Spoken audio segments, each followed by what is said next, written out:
name of the chapter is Fiber to Fabric. Now we will understand what is the meaning of fiber and what is the meaning of fabric. First of all, we will learn about fabric. What is fabric?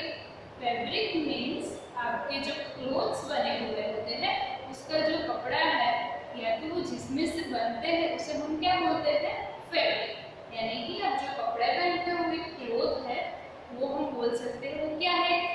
Fabric.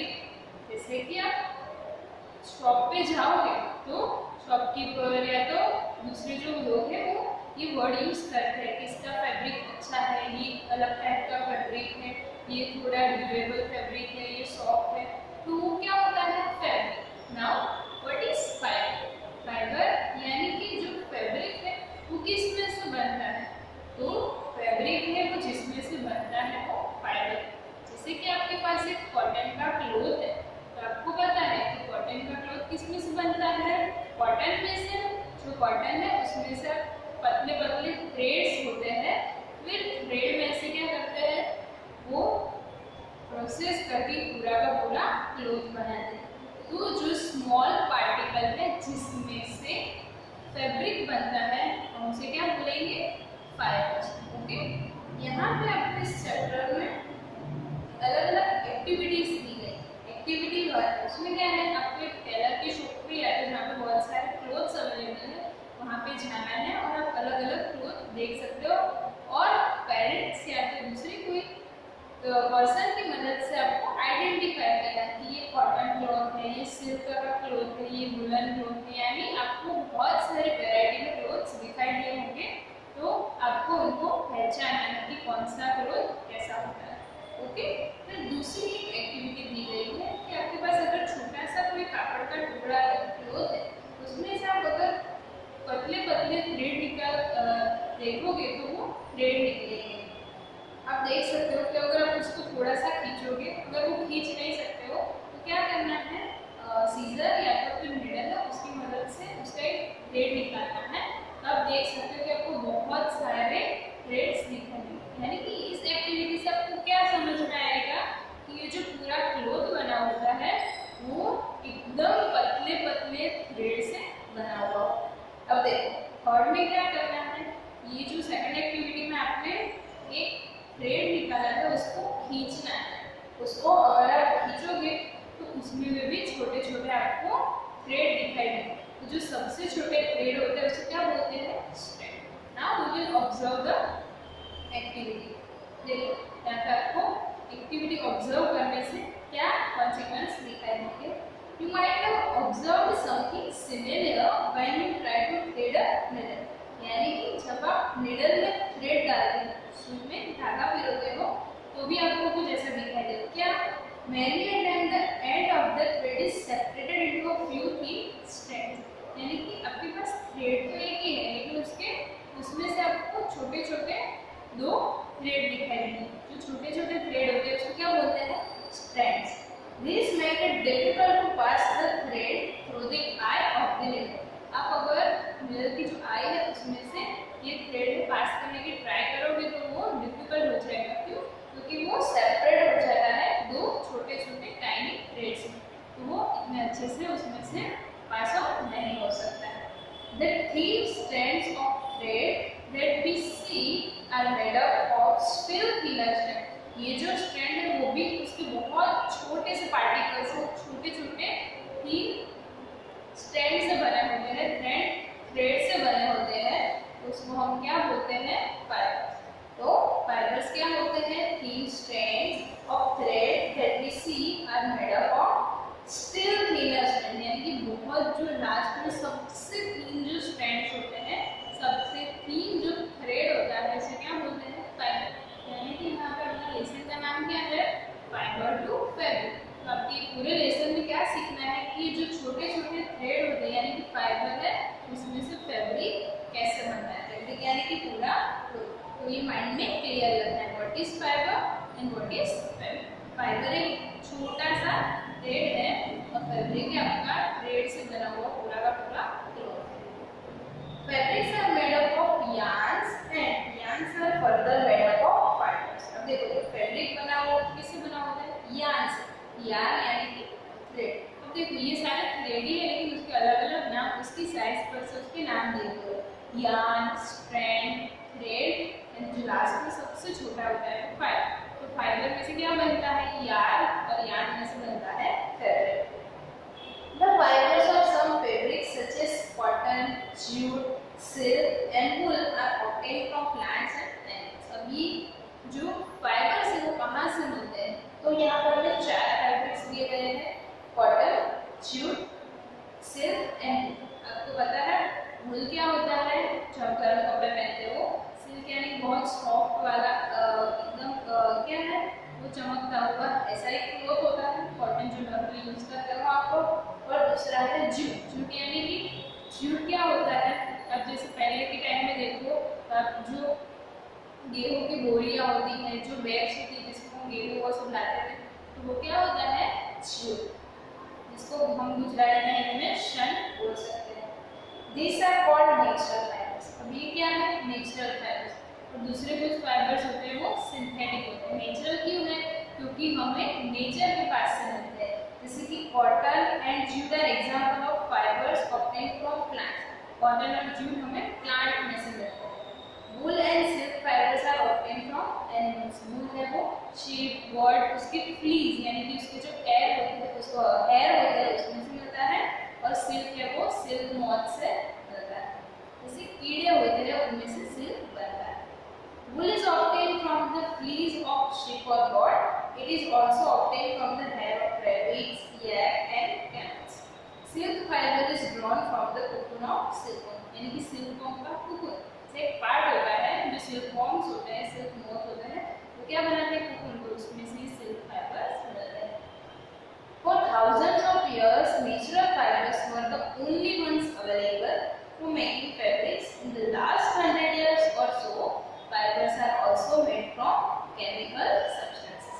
अब पहले के ज़माने से लोग क्या use करते थे, natural fibre से बने हुए क्लोथ या फैब्रिक्स यूज करते थे। लेकिन कुछ लास्ट ईयर से हम केमिकल में से बनाए हुए सिंथेटिक फाइबर्स को, सिंथेटिक फैब्रिक को भी यूज करते हैं। Which are not obtained from plant or animal sources। तो प्लांट में से नहीं मिलते। These are called synthetic fibers। Some examples of synthetic fibers are polyester, nylon and acrylic। आपकी जो स्कूल का ड्रेस यानी कि जो कॉटन से अलग कपड़ा है वो क्या अलग अलग सिंथेटिक फाइबर्स के होते हैं। नायलॉन होता है, पॉलिस्टर होता है, एक्रिलिक होता है। ओके, तो ये क्या है, सिंथेटिक। यानी कि basically there are 2 types of fibres, one is natural fibres and second is synthetic fibres. What is natural fibres? Fibres obtained from nature और प्लांट्स एंड एनिमल्स। और जो सिंथेटिक फाइबर्स हैं they are obtained from chemical. Okay, तो किसमें से बनते हैं वो, केमिकल्स में से बनते हैं।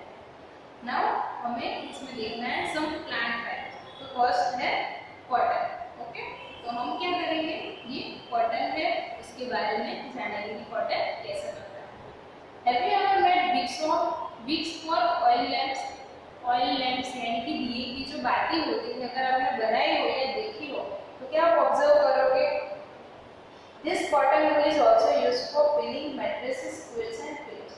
ये जो बाती होती है वो किसकी बनती है, जो नॉर्मल कॉटन होता है, जो रुई होती है उसमें से बनती है। अब देखो ये रुई किसके काम आती है, दूसरा मैट्रेस यानी जो गद्दे होते हैं वो, क्विल्ट्स जो चादर होती है वो, और पिलो यानी पिलो बनाने के लिए भी ये कॉटन है वो काम में आता है। Take some cotton wool, pull it apart and look at its edges। What do you observe? The small thin strands that you see are made of cotton fiber। अगर आप थोड़ा सा कॉटन हाथ में लोगे और ऐसे कुछ धागा निकालने की कोशिश करोगे तो आपको छोटे छोटे ये स्ट्रैंड्स दिखाई देंगे। तो इसी तरह उसमें से क्या बनता है, फाइबर बनता है, और वो भी बहुत सारे छोटे छोटे फाइबर से बने हुए होते हैं। Where does this cotton wool come from? अब ये कॉटन वूल है यानी कि ये जो कॉटन बॉल्स है वो कहाँ से आते हैं? It is grown in the fields। वो खेत में उगाए जाते हैं। Cotton plants are usually grown at places having black soil and warm climate। जैसे आपको पता है अलग अलग क्रॉप्स के लिए अलग अलग क्लाइमेट कंडीशन होना जरूरी है। तो ये जो कॉटन का जो क्रॉप वो कहाँ पे होता है, एक तो ब्लैक सॉइल होनी चाहिए, काली जमीन, दूसरा वार्म क्लाइमेट होना चाहिए। कैन यू नेम सम, बहुत सारे ऐसे स्टेट्स हैं जहाँ पे ये है कॉटन को प्रोड्यूस किया जाता है। The fruits of the cotton है, फ्रूट्स यानी कि जो कॉटन का प्लांट है उसका जो फ्रूट पार्ट है उसको क्या बोलते हैं, cotton balls. Are about the size of a lemon, वो कितनी साइज के होते हैं, लेमन जितनी साइज के होते हैं।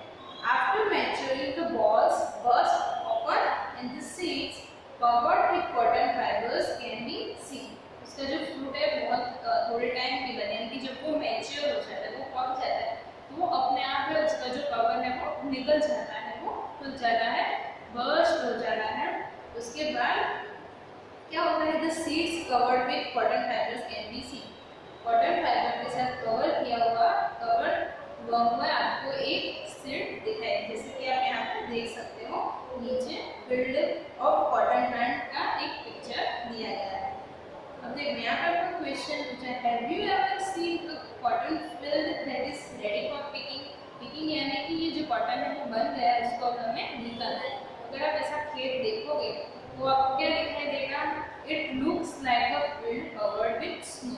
ये फील्ड जैसे कि पूरा स्नो से कवर किया गया हो, मतलब कि पूरा वाइट वाइट वाइट सब जगह आपको दिखा, जैसे कि स्नो वाइट होता है वैसे पूरा फील्ड आपको वाइट दिखाई देता है। अब देखो कैसे बनता है, from this ball cotton is usually picked by hand, यानी जो बॉल्स होते हैं उसमें से कॉटन यानी कि रुई हम निकाल देते हैं हाथ से। Fibres are then separated from the seeds by combing. अब उसमें से फाइबर कैसे निकालते हैं, कैसे उसको सेपरेट करते हैं, बाय कॉम्बिंग। कॉम्बिंग के लिए देखो एक मशीन या तो एक यहाँ पे आपको दिखाई दे रहा है कि लेडीज कर रही है, वैसे होता है। This process is called ginning of cotton. अब क्या बोलते हैं इस प्रोसेस को, चीनिंग ऑफ कॉटन, यानी जो कॉटन है उसको पूरा कॉम्ब किया जाता है। Ginning was traditionally done by hand, जैसे कि आप फिगर में देख सकते हो हाथ से कर रही है वैसे। These days machines are also used for ginning. अब देखो यहाँ पे क्या करता है, अभी तक यान या तो थ्रेड नहीं बनाया, क्या करता है, सिर्फ उसमें से फाइबर्स निकालता है, यानी कि जो रुई है जो आप घर पे बाती बनाने के लिए ला रहे हो वो उस टाइप की रुई इसमें से निकलती है, यानी कि जो कचरा है वो मिट्टी होती है वो सब निकल जाएगा, ये जो रुई है वो सिर्फ बाहर आएगी। अभी तक थ्रेड नहीं बना। अब यहाँ पे क्या है, जूट दिया गया है, जूट का प्लांट है उसके बारे में थोड़ी इंफॉर्मेशन दी गई है। Jute fibre is obtained from the steam of the jute. जैसे कॉटन का प्लांट होता है वैसे जूट का भी प्लांट होता है। तो जूट फाइबर किसमें से बनता है, उसकी जो स्टीम होती है, उसकी जो डाली होती है उसमें से। It is cultivated during the rainy season in India. Jute is mainly grown in West Bengal, Bihar and Assam. The jute plant is normally harvested when it is at flowering stage. The stems of the harvested plants are immersed in water for a few days. अब देखो mostly rainy season में उसको harvest किया जाता है। Harvest means क्या होता है, उसको निकाला जाता है, अलग किया जाता है, प्लांट को तोड़ा जाता है। तो क्या करते हैं, उसकी जो स्टीम्स होती है वो इमर्स यानी भिगाते हैं। देखो अगर आप कोई प्लांट का एक लीफ है या कोई डाली है, अगर आप उसको पानी में रखोगे तो क्या हो जाती है, सड़ जाती है। तो उसको क्या किया जाता है, जूट की जो डाली होती है उसको सड़ाया जाता है। इन water for a few days the steams rot and fibers are separated by hand। इसको पानी में रखा जाता है यानी कि वो पूरी सड़ जाए। तो जो रोटेड स्टीम है उसको फाइबर बनाने के लिए यूज किया जाता है। To make fabrics all these fibres are first converted into yarns। It is तो फैब्रिक में से फैब्रिक किसमें से बनता है, फाइबर में से।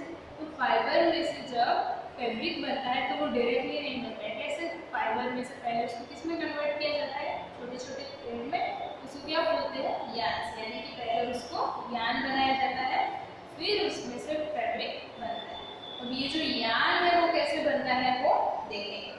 अब देखो यहाँ पर आपको एक और एक्टिविटी दी गई है, hold some cotton wool in one hand, pin some cotton between the thumb and forefinger of the other hand. Now gently start pulling out the cotton while continuously twisting the fibers.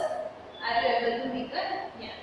यानी कि आप cotton है उसको ऐसे खींचोगे थोड़ा थोड़ा, जैसे बाती बनाते हैं बड़ी वाली, तो क्या करते हैं एक कॉटन बॉल जैसा होता है, उसमें से हम एक थ्रेड जैसा बनाते हैं, तो हम क्या बना सकते हैं, इसी तरह थ्रेड बना सकते हैं, लेकिन पतला वाला नहीं बना सकते। तो उसके लिए हम क्या यूज करते हैं, देख रहे हैं, the process of making yarn from fibre is called spinning.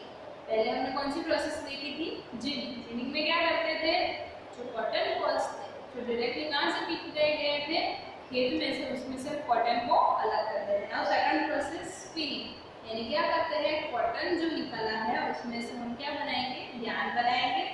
In this process, fibers from a mass of cotton wool are drawn out in twist. इसको twist किया जाता है। This brings the fibers together to form a yarn. यानी इनको इकट्ठा किया जाता है यार्न बनाने के लिए। A simple device used for spinning is a hand spindle, also called तकली। यहाँ पे आपको फिगर में दी गई है, ऐसी इंस्ट्रूमेंट है जिससे हम, किसी डिवाइस है जिससे हम यार्न को बनाते हैं, तो क्या बोलते हैं, hand spindle. Another hand operated device used for spinning is चरखा। चरखा आप यहाँ पे देख सकते हो, यानी अगर आपने टीवी में देखा होगा या यूट्यूब का वीडियो देखने से बहुत सारा क्या कॉटन वूल पड़ा होता है, फिर उसमें से वो क्या करते हैं, यार्न बनाते हैं। Use of चरखा was popularized by Mahatma Gandhi as part of the independence movement। को पता है चरखा है वो किसने पॉपुलराइज किया है, महात्मा गांधी ने, जब वो इंडिपेंडेंस मूवमेंट कर रहे थे।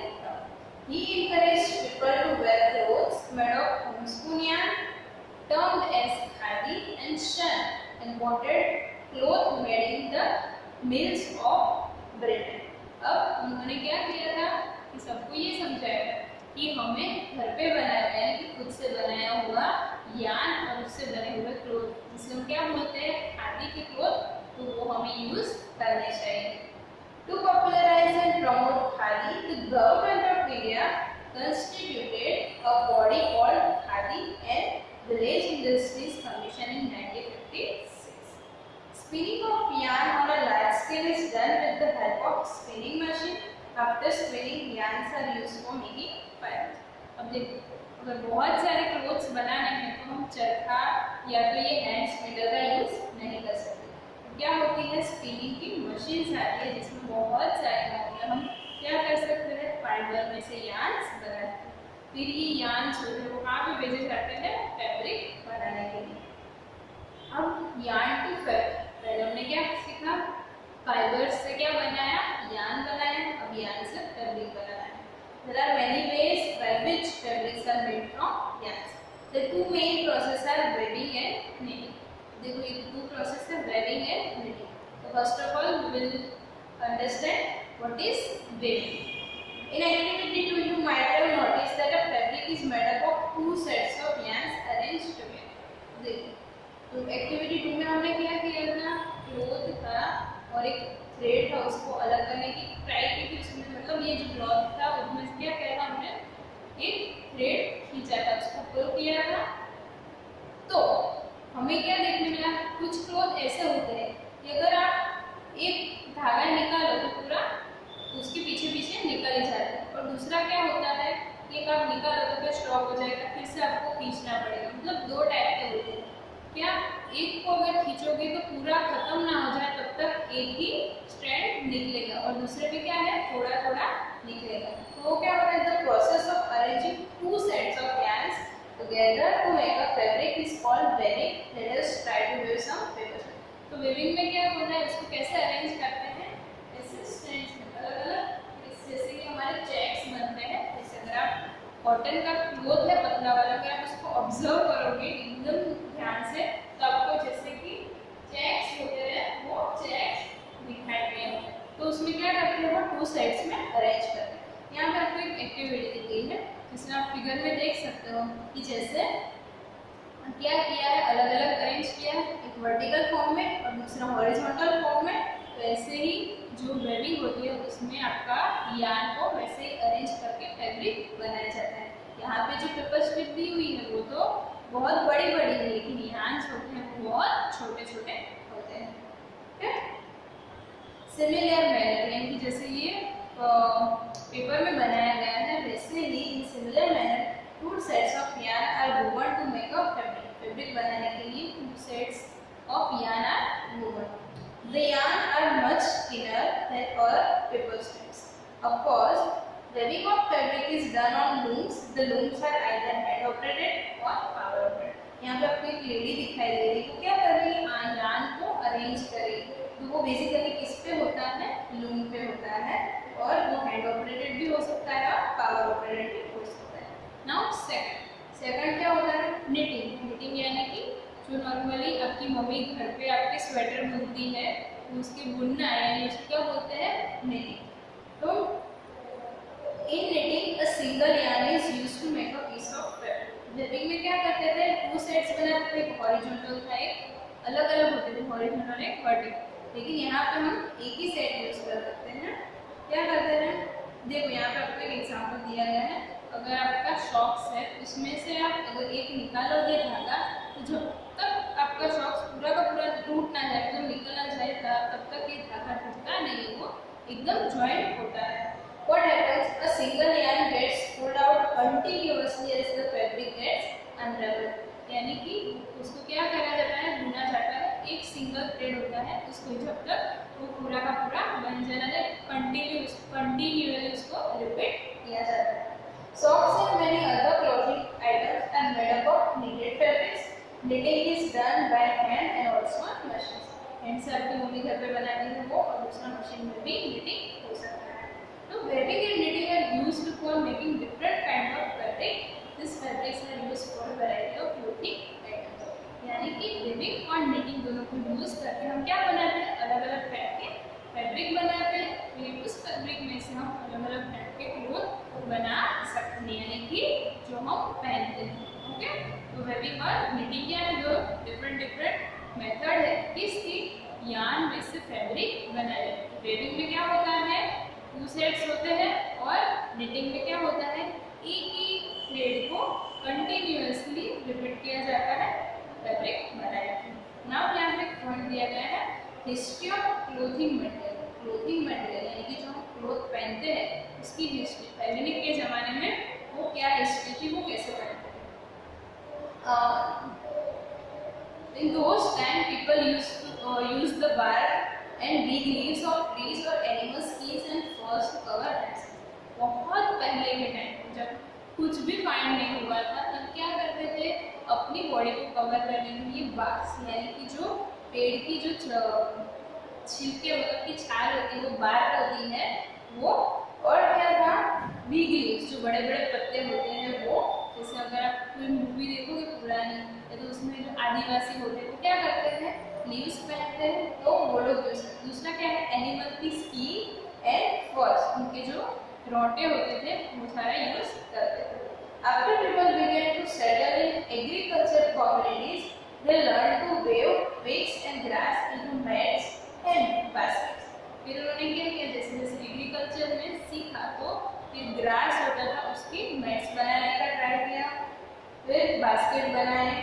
Vines and animal fleece or hair were twisted together into long strands. ये vines है कि जो बेलियां होती है, फिर एनिमल की फ्लीस, इनके जो हेयर होते हैं, और दूसरा क्या है, फ्लीस मतलब उनके शरीर पर, जैसे कि आप शिपते हो, उनके शरीर पर जो बाल होते हैं उन सबको ट्विस्ट करके, टुगेदर ट्विस्ट करके क्या बनाया, लॉन्ग स्ट्रैंड्स यानी लंबे लंबे थ्रेड बनाए। These were woven into fabrics, और उसमें से फैब्रिक बनाते थे। The early Indians wore fabrics made out of cotton that grew in the regions near the river. Ganga river थी, वहाँ के नज़दीक के जो रीजन थे वहाँ पे जो कॉटन बनता था, वहाँ के वो लोग कपड़े पहनते थे। Flax is also plant that gives natural fibers. ये भी एक टाइप का प्लांट है जिसमें से फाइबर मिलता है, flex. In ancient Egypt, cotton as well as flax were cultivated near the river Nile and were used for making fabrics. कौन सी याद रखनी है, इंडिया में गंगा और इजिप्ट में Nile. In those days, stitching was not known. People simply draped the fabrics around different parts of their head. यानी कि जो पुराने जमाने में ये वेविंग और निटिंग का ऑप्शन नहीं था, तभी भी पीपल क्या करते थे, अपनी बॉडी को इन फैब्रिक से कवर कर देते थे, यानी कि वो स्टिच किए हुए नहीं होते थे। With the invention of this sewing needle, people started stitching fabrics to make cloth. यानी जब नीडल की खोज हुई तब लोगों ने उसको श्रिंक करना स्टार्ट किया, स्टिच करना स्टार्ट किया। Stitched clothes have gone through many variations since this invention। जैसे कि हमारे पास श्रिंक मशीन है तो हम अलग अलग वैरायटी में अपने क्लोथ बना सकते हैं। But is it not amazing that even today sari, dhoti, lungi और turban is used as an unstitched piece of fabric. बहुत सारे अलग अलग टाइप के मशीन होने के बावजूद भी आज के ज़माने में भी कुछ क्लोथ ऐसे यूज़ किए जाते हैं जो स्टिच किए हुए नहीं है, जैसे कि साड़ी है, धोती है, पगड़ी है और lungi. Now just as there is a large variety in the food eaten all over our country, a large variety exist also in fabrics and clothing items. यानी हमारी कंट्री में जैसे फूड में हम बहुत सारी वैरायटी देख सकते हैं, वैसे ही कपड़े पहनने में हमारे जो क्लोथ्स है, हमारे ड्रेस है, उसमें भी बहुत सारी वैरायटी देखने को मिल सकती है। Now I am finishing here chapter. ये क्या था? Fibre to fabric. तो फाइबर में से फैब्रिक कैसे बनता है वो आप देख सकते हैं। Okay, thank you.